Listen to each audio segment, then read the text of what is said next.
Assalamualaikum warahmatullahi wabarakatuh. Bismillahirrahmanirrahim.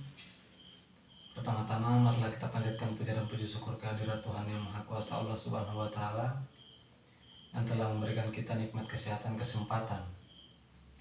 Salawat serta salam tak lupa pula kita aturkan kepada junjungan kita Nabi besar Muhammad Rasulullah sallallahu alaihi wasallam.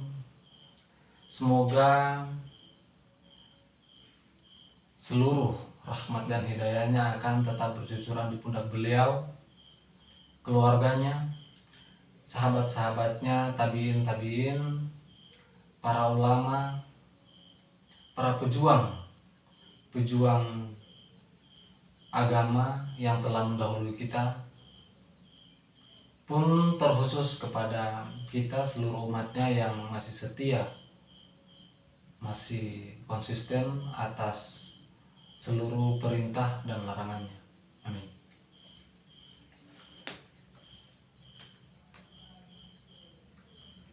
Pada kesempatan kali ini,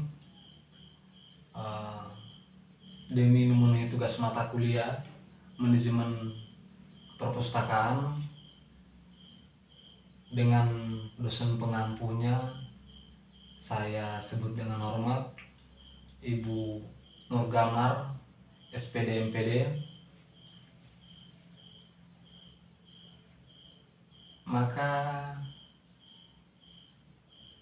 pada kesempatan ini saya akan memaparkan sedikit makalah terkait dengan manajemen perpustakaan sekolah.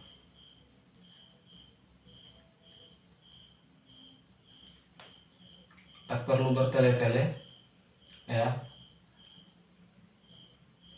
Perpustakaan merupakan salah satu sarana pelestarian bahan pustaka sebagai hasil budaya dan mempunyai fungsi sebagai sumber informasi ilmu pengetahuan, teknologi dan kebudayaan dalam rangka mencerdaskan kehidupan bangsa dan menunjang pelaksanaan pembangunan nasional. Dalam dimensi persekolahan, perpustakaan sekolah adalah perpustakaan yang berada dalam suatu sekolah yang kedudukan dan tanggung jawabnya ada pada kepala sekolah, yaitu melayani sivitas akademik sekolah yang bersangkutan. Perpustakaan sekolah memiliki peran dan fungsi yang sangat strategis dalam mengembangkan potensi peserta didik dan seluruh sivitas akademik yang ada di lingkungan sekolah. Sehingganya, demi meningkatkan peran dan fungsi perpustakaan sekolah agar lebih efektif dan efisien, maka diperlukan yang namanya manajemen. Dengan adanya manajemen yang baik, maka dapat dipastikan semua yang diharapkan bisa tercapai dengan mudah. Nah, dari uraian tadi, maka dapat dirumuskan apa yang akan menjadi pembahasan dalam makalah kali ini, yaitu yang pertama, apa itu manajemen perpustakaan sekolah, bagaimana struktur organisasi perpustakaan sekolah, bagaimana penerapan kebijakan perpustakaan sekolah, bagaimana standar prosedur kerja perpustakaan sekolah, dan mengapa harus ada pengawasan dalam perpustakaan sekolah. Lanjut pada bab 2 pembahasan, ya. Yang pertama, manajemen perpustakaan sekolah. Perlu kita ketahui bersama bahwa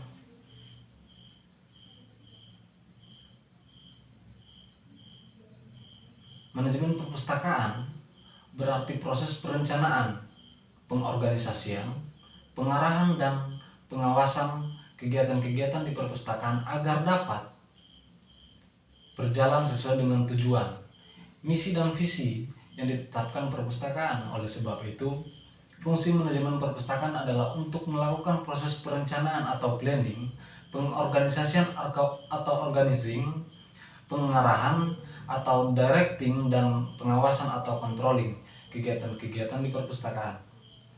Sebuah perpustakaan dikatakan memiliki sistem manajemen bila seluruh kegiatan di perpustakaan dilakukan dengan terencana, terorganisir, terarah, dan terdapat kontrol, pengawasan, serta evaluasi adanya sistem manajemen di perpustakaan, maka pembagian tugas, tanggung jawab, dan kewenangan masing-masing personil pegawai di perpustakaan menjadi jelas.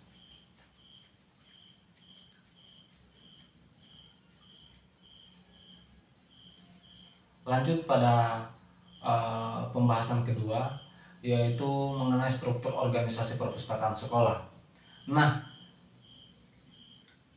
struktur organisasi adalah suatu kerangka yang menunjukkan semua tugas kerja, hubungan fungsi-fungsi di dalamnya, wewenang dan tanggung jawab setiap bagian kerja organisasi guna mencapai tujuan organisasi. Nah, mungkin saya hanya ingin menggambarkan sedikit mengenai struktur organisasi. Mungkin ini struktur organisasi secara umum ya. Jadi kalau dalam struktur organisasi yang ada di perpustakaan sekolah, yang pertama yang paling atas adalah kepala sekolah, di bawahnya adalah kepala perpustakaan. Nah, di bawahnya kepala perpustakaan kurang lebih ada 3 bagian-bagian. Yang pertama, bagian administrasi perpustakaan, yang kedua bagian teknis perpustakaan, dan yang ketiga adalah bagian layanan perpustakaan. Nah,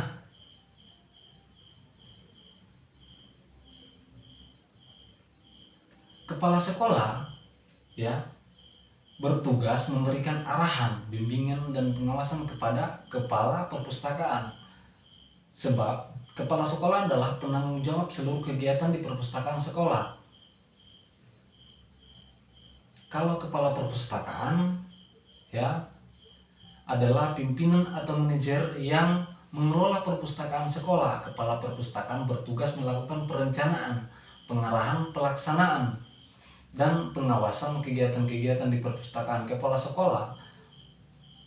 perpustakaan bertanggung jawab kepada kepala sekolah. Nah, sementara bagian-bagian yang 3 tadi, yang pertama bagian administrasi perpustakaan bertugas mengelola administrasi atau ketatausahaan di perpustakaan. Sementara bagian teknis perpustakaan bertugas melakukan pengadaan dan pengolahan koleksi. Nah, bagian teknis perpustakaan bertanggung jawab kepada kepala perpustakaan. Juga yang terakhir, bagian layanan perpustakaan bertugas melakukan pelayanan perpustakaan dan promosi perpustakaan. Bagian layanan perpustakaan bertanggung jawab juga kepada kepala perpustakaan. Nah, tenaga perpustakaan sekolah ini sebaiknya memiliki latar belakang pendidikan ilmu perpustakaan atau minimal telah mengikuti beberapa kali pelatihan di bidang perpustakaan. Dengan kompetensi dan latar belakang pendidikan yang dimiliki, diharapkan tenaga perpustakaan sekolah dapat menjalankan tugas dan tanggung jawabnya dengan baik sehingga tujuan perpustakaan dapat tercapai dengan maksimal. Yang ketiga, yaitu penerapan kebijakan perpustakaan sekolah. Kita ketahui bersama bahwa kebijakan atau polis secara harfiah berarti peraturan atau rule, strategi atau arahan pokok tentang sesuatu. Kebijakan dapat juga diartikan sebagai upaya untuk melakukan atau tidak melakukan sesuatu. Kebijakan yang dimaksud di sini adalah upaya mengarahkan suatu kegiatan agar menjadi lebih baik dengan cara-cara tertentu, seperti membuat peraturan, menyusun strategi, atau menetapkan arah atau prosedur. Kebijakan dibuat berdasarkan pertimbangan logis, argumentasi yang kuat, dan pengalaman sebelumnya. Nah, ini ada kurang lebih 4 kebijakan yang harus ada di dalam manajemen perpustakaan sekolah. Yang pertama, kebijakan pengembangan koleksi. Kebijakan pengembangan koleksi adalah cara aturan atau strategi pengadaan koleksi agar sesuai dengan visi, misi, dan tujuan perpustakaan. Kebijakan pengembangan koleksi dibuat sebagai acuan atau pedoman pengadaan koleksi. Nah, yang kedua yaitu kebijakan stock of name. Stock of name adalah kegiatan pengecekan koleksi perpustakaan untuk mengetahui kondisi koleksi. Melalui kegiatan stock of name diketahui berapa jumlah real koleksi yang ada, berapa koleksi yang tidak ada atau hilang, berapa juga koleksi yang rusak, apakah ada koleksi yang salah tempat dan sebagainya. Kebijakan stock of name adalah aturan atau prosedur tentang waktu pelaksanaan stock of name, misalnya setahun sekali atau 2 tahun sekali. Bagaimana penanganan buku yang hilang atau rusak dan lain-lain sebagainya. Yang ketiga yaitu kebijakan penyiangan atau weeding. Penyiangan atau weeding adalah pengeluaran atau penghapusan koleksi perpustakaan karena alasan-alasan tertentu. Misalnya, koleksi tersebut sudah tidak relevan lagi dengan kebutuhan penggunaan perpustakaan. Kebijakan penyiangan adalah aturan atau prosedur tentang waktu pelaksanaan penyiangan. Misalnya, setiap 5 tahun sekali. Kriteria penilaian penyiangan, misalnya informasi yang terkandung di dalam koleksi tersebut sudah kadaluarsa, out of date, ya, seperti buku komputer versi lama karena sudah ada versi terbarunya. Nah, tim penilai atau pihak mana saja yang terlibat dalam penyiangan ini, prosedur penyiangan atau berita acara penghapusan, cat stempel dan sebagainya, serta penghapusan data. Semua itu harus dibuat prosedur atau aturan main yang tersendiri yang disebut dengan kebijakan penyiangan atau weeding. Nah, yang terakhir yaitu kebijakan layanan perpustakaan. Kebijakan layanan perpustakaan adalah pedoman, aturan, strategi, atau prosedur layanan perpustakaan. Seperti kebijakan tentang besaran denda keterlambatan, rentang waktu peminjaman koleksi, perpanjangan koleksi, jumlah item koleksi yang dipinjam, jenis-jenis keanggotaan dan haknya masing-masing, dan sebagainya.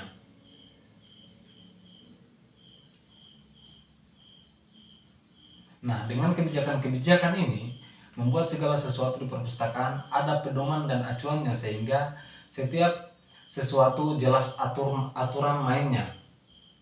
Ini tentu saja sangat diperlukan bagi siapa saja yang ingin berhubungan dengan perpustakaan. Dari sisi pegawai perpustakaan, kebijakan ini sangat bermanfaat dalam menanamkan kepercayaan diri mereka dalam melakukan tugas, dalam melaksanakan tugas, menghilangkan keraguan atau kebingungan serta memberikan petunjuk atau arahan yang jelas. Nah, yang keempat yaitu strategi prosedur kerja perpustakaan sekolah. Nah, standar prosedur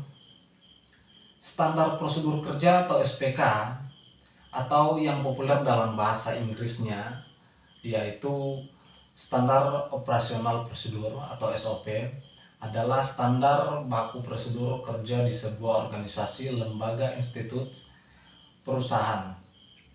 Standar prosedur kerja adalah suatu standar pedoman tertulis yang dipergunakan untuk mendorong dan menggerakkan suatu bagian kerja organisasi untuk mencapai tujuan organisasi. SPK merupakan tata cara atau tahapan yang dibakukan dan yang harus dilakukan untuk menyelesaikan suatu proses kerja tertentu. Perpustakaan sebagai sebuah organisasi hendaknya memiliki standar prosedur kerja yang baik seperti ini. Setiap bagian pekerjaan di perpustakaan dibuatkan standar prosedur kerjanya sehingga setiap personil yang bekerja di bagian tersebut harus mengikuti prosedur tersebut. Pekerja yang tidak mengikuti SPK atau standar prosedur kerja dapat dianggap telah melakukan suatu kesalahan yang bisa disebut dengan kesalahan prosedur atau kesalahan administratif.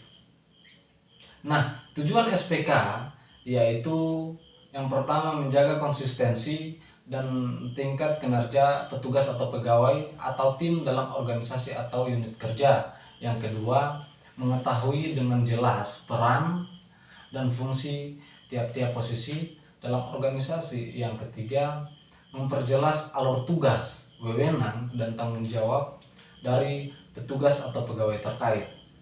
Yang keempat, yaitu melindungi organisasi atau unit kerja dan petugas atau pegawai dari malpraktek atau kesalahan administrasi lainnya. Yang terakhir, yaitu untuk menghindari kegagalan atau kesalahan, keraguan, duplikasi, dan inefisiensi. Nah, fungsi SPK yaitu memperlancar tugas pegawai atau unit kerja. Yang kedua, sebagai dasar hukum bila terjadi penyimpangan. Yang ketiga, mengetahui dengan jelas hambatan-hambatannya dan mudah dilacak. Yang keempat, yaitu mengarahkan petugas atau pegawai untuk sama-sama disiplin dalam bekerja. Dan yang terakhir, kelima, yaitu sebagai pedoman dalam melaksanakan pekerjaan rutin. Nah, manfaat SPK yaitu SPK yang baik menjadi pedoman bagi pelaksana, menjadi alat komunikasi dan pengawasan, serta menjadikan pekerjaan diselesaikan secara konsisten. Di samping itu, dengan adanya SPK, para pegawai memiliki kepercayaan diri dalam bekerja dan tahu apa yang harus dicapai dalam setiap pekerjaan. SPK dapat menjadi alat yang digunakan untuk mengukur kinerja pegawai. Nah, dalam pembuatan SPK biasanya diikuti dengan pembuatan diagram alur kerja. Tujuannya untuk memudahkan para pegawai pekerja dalam mengikuti tahap-tahap pekerjaan. Diagram alur kerja dimulai dari tahap awal atau start sampai tahap akhir yaitu finishing, yang menggambarkan prosedur sebuah pekerjaan. Nah, berikut beberapa, jadi ada kurang lebih 8 bentuk diagram alur. Yang pertama, diagram alur seleksi bahan pustaka. Yang kedua, diagram alur pemesanan bahan pustaka. Yang ketiga, diagram alur penerimaan bahan pustaka. Yang keempat, diagram alur pengkatalogan. Yang kelima, diagram alur peminjaman buku. Yang keenam, diagram alur pengembalian buku. Yang ketujuh, diagram alur pelayanan surat bebas pustaka. Dan yang kedelapan, diagram alur penyiangan atau wedding bahan pustaka. Yang terakhir yaitu 5, pengawasan perpustakaan sekolah. Nah, pengawasan atau controlling adalah proses untuk mengamati secara terus-menerus pelaksanaan program atau kegiatan sesuai dengan rencana kerja yang sudah disusun dan melakukan perbaikan atau koreksi bila terjadi penyimpangan atau kekeliruan. Nah, pengawasan perpustakaan adalah kegiatan pengawasan yang dilakukan di dalam organisasi perpustakaan. Pengawasan adalah fungsi manajemen untuk mengawasi peran dari personel yang sudah memiliki tugas, wewenang, dan tanggung jawab agar berjalan sesuai dengan visi, misi, dan tujuan perpustakaan. Di dalam manajemen perpustakaan yang modern, fungsi pengawasan biasanya dilakukan oleh divisi audit internal, sedangkan fungsi pengawasan struktural di perpustakaan sekolah cukup dilakukan oleh kepala perpustakaan dan kepala sekolah. Nah, pengawasan merupakan fungsi manajemen yang tidak kalah pentingnya dalam suatu organisasi. Semua fungsi manajemen yang lain tidak akan efektif tanpa disertai fungsi pengawasan. Oleh sebab itu, kepala perpustakaan sebagai pemimpin dalam organisasi perpustakaan harus melaksanakan pengawasan tertentu. Ya, pengawasan dilakukan untuk menjamin bahwa semua sumber daya di perpustakaan dipergunakan dengan cara paling efektif dan efisien. Berikut beberapa tahapan dalam pengawasan. Yang pertama, penetapan standar pelaksanaan. Yang kedua, penetapan pengukuran pelaksanaan kegiatan. Yang ketiga, pengukuran pelaksanaan kegiatan. Yang keempat, yaitu pembandingan pelaksanaan kegiatan dengan standar dan penganalisaan penyimpangan-penyimpangan. Dan yang terakhir, yaitu pengambilan tindakan koreksi bila diperlukan. Nah, prinsip pengawasan yaitu pengawasan yang dilakukan oleh pimpinan atau kepala perpustakaan harus dimengerti oleh staf perpustakaan dan hasilnya mudah diukur. Misalnya tentang waktu dan tugas-tugas pokok yang harus diselesaikan oleh staf perpustakaan.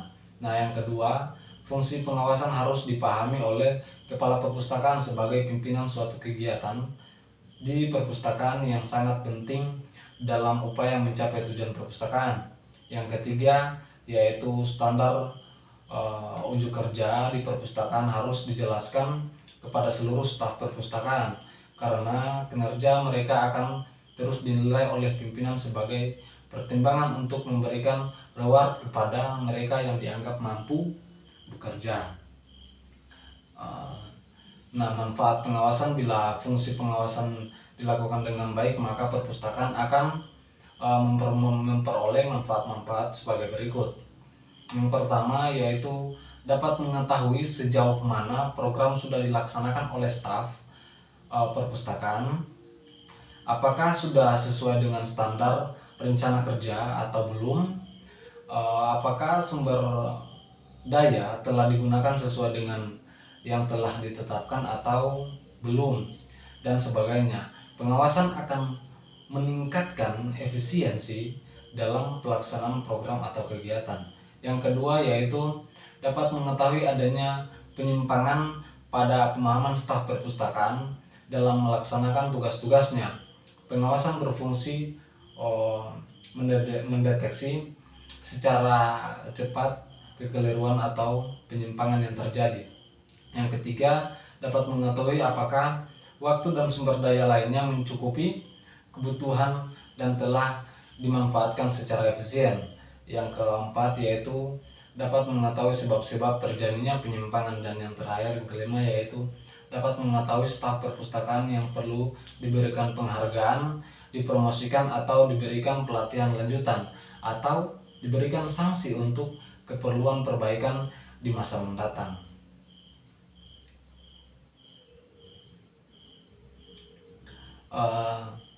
Jadi demikianlah fungsi pengawasan dalam manajemen perpustakaan sekolah. Fungsi pengawasan ini sangat penting ya, dilakukan oleh kepala perpustakaan sebagai pemimpin perpustakaan. Fungsi pengawasan juga hendaknya dilakukan oleh unit-unit di luar perpustakaan atau open management seperti siswa, guru, karyawan, komite sekolah, POMG, dan komunitas sekolah lainnya. Dengan manajemen terbuka, manajemen perpustakaan menjadi akuntabel, transparan, dan dapat dipertanggungjawabkan. Oke, mungkin itu dulu yang dapat saya paparkan untuk kesempatan ini. Lebih dan kurangnya saya mohon maaf, karena sesungguhnya kekurangan itu hanya milik kita manusia dan kelebihan itu hanya milik Tuhan Allah Subhanahu wa taala.